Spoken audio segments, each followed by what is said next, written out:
Baik, Assalamualaikum warahmatullahi wabarakatuh. Selamat siang, Pak Jazuli dan teman-teman semua. Kami dari kelompok 13 ingin mempresentasikan hasil diskusi kami pada materi Entering Foreign Market. Lagi next. Baik, sebelumnya izinkan kami untuk memperkenalkan anggota kami dengan saya sendiri, yaitu Karamatul Budia dengan NIM akhir 064 dan Lea Maria Tracia Purba dengan NIM akhir 042. Nah, yang akan kami bahas pada materi hari ini yaitu yang pertama ada basic entry precision, lalu entry mode, selecting and entry mode, lalu dilanjut dengan the promise and pitfalls of exporting, lalu yang kelima ada improving export performance, dan yang terakhir ada export and import financing. Jadi yang pertama itu uh,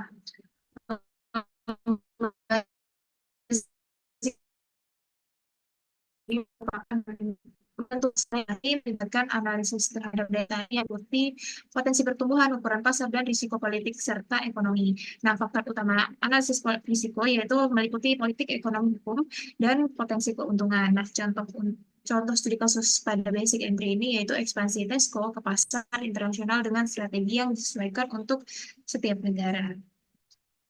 Lalu di sini juga membahas timing of entry, di mana yang pertama itu first mover advantages, di mana perusahaan yang masuk lebih awal dapat memanfaatkan keuntungan seperti menetapkan merek lebih kuat dan mengunci sumber daya strategis. Soal yang kedua itu ada late mover advantages, di mana risiko lebih kecil karena telah belajar dari kesalahan perusahaan sebelumnya. Yang ketiga itu ada contoh di mana analisis keuntungan yang didapatkan oleh perusahaan seperti Walmart ketika masuk ke pasar tertentu. Nah, lalu di sini juga ada scale of entry, di mana ada dua entry. Yang pertama itu ada entry besar, di mana ini itu melakukan komitmen signifikan tetapi menunjukkan tekad yang kuat dan meningkatkan potensi manfaat jangka panjang. Lalu yang kedua itu ada entry kecil, di mana fleksibilitas itu lebih tinggi, lalu juga risiko itu lebih rendah, tetapi dampaknya mungkin terbatas. Lah, di situ juga ada studi kasus dari scale of entry, di mana yang pertama yaitu skala masuk yang diambil oleh perusahaan multinasional seperti IKEA itu akan berekspansi ke pasar baru. Lalu di sini juga ada entry mode di mana memasuki mode pasar.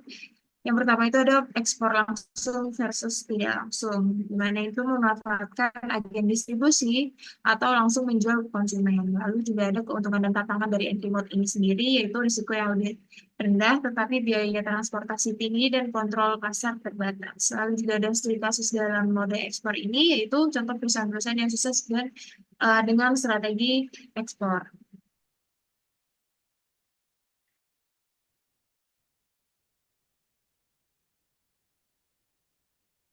Baik, selanjutnya akan dilanjutkan oleh rekan saya. Ya, lalu untuk materi yang selanjutnya itu ada mengenai mode investasi non-equity yang mana di sini dibagi menjadi tiga, yaitu adalah proyek turnkey, licensing, dan franchising. Yang mana yang pertama itu adalah proyek turnkey, yang mana itu adalah proyek yang disiapkan hingga siap operasional oleh kontraktor dan diserahkan ke pemilik.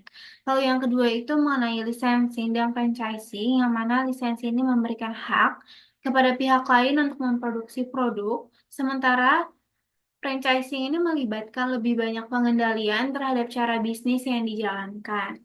Nah, contohnya itu adalah keberhasilan Jollibee dalam berekspansi menggunakan franchising. Boleh di next?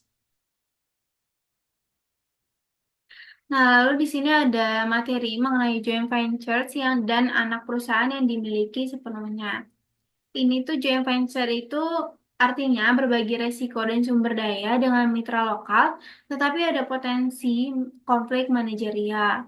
Lalu ada anak perusahaan yang dimiliki sepenuhnya itu memberikan kontrol penuh, tetapi membutuhkan investasi yang besar. Contohnya itu analisis keuntungan dan kerugian dari perusahaan seperti General Electric dalam usaha patungan. Nah, perusahaan-perusahaan ini dapat memilih antara joint ventures dan anak perusahaan yang dimiliki sepenuhnya sebagai mode masuk. Boleh di next? Lalu di sini ada selecting an entry mode, yang mana ini dibagi menjadi dua, yaitu yang pertama adalah kompetensi teknologi, yaitu adalah perusahaan yang memiliki keunggulan teknologi lebih memiliki wholly owned subsidiaries untuk menjaga rahasia. Lalu contohnya adalah perusahaan farmasi yang melindungi paten dan formula. Jadi next. Lalu di sini adalah tekanan biaya dan mode masuk. Nah, di sini ada poin yang pertama yaitu adalah pengurangan biaya. Perusahaan dengan tekanan biaya yang tinggi ini cenderung memiliki mode yang memungkinkan penghematan seperti wholly owned subsidiaries. Contohnya adalah analisis strategi masuk yang dilakukan perusahaan elektronik di pasar negara berkembang. Jadi next. Lalu di sini ada materi mengenai Greenfield Ventures versus acquisition, yang mana Greenfield Ventures ini membangun dari awal, memberikan kendali penuh tetapi lambat. Dan di sini ada juga akuisisi, yang mana di akuisisi ini lebih cepat tetapi bisa mahal dan beresiko. Lalu studi kasusnya itu diambil dari Boeing dan strategi Greenfield untuk fasilitas produksi baru di luar negeri. Jadi next. Oke, jadi di sini ada tantangan ekspor, yang mana tantangan ekspor yang pertama itu adalah biaya dan resiko keuangan.